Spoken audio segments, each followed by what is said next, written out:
We're back at 6:45 on this Monday morning. Thanks so much for staying with us.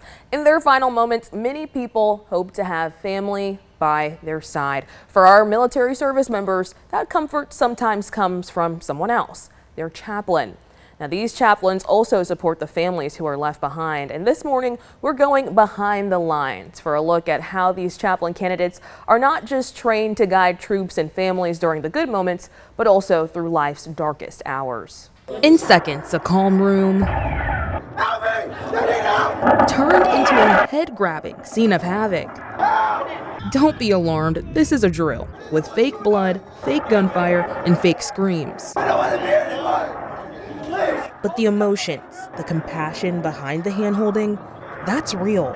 In this room, 2nd Lieutenant Antonia Barron and 22 other chaplain candidates from around the world face the reality of combat head-on. We weren't expecting walking into the situation, seeing the patients were bloody, and what we would actually, unfortunately, probably experience in a real-world crisis. Through the intensity, Chaplain Major Matthew Bryant says these candidates learn to stay grounded. They have to have their faith rooted and be prepared, because the airmen are going to be looking to them for a calm presence in the midst of chaos and a storm. Their faith and resilience is put to the test as they practice offering spiritual care to the dead, dying, or wounded. Might not always know what to say or how to say it or what to do in a situation, but knowing that I'll be there for men and women in a time of need is something that motivates me. For many, it's personal. Family ties make this more than a job. My brother is in the Army, and I've just seen the pain and the struggle that he's going through with leaders who weren't there for him, feeling unheard. I would have wanted somebody to be there in that moment with them. 2nd Lieutenant Richard Hamlin says he appreciates the practice of being present in the moment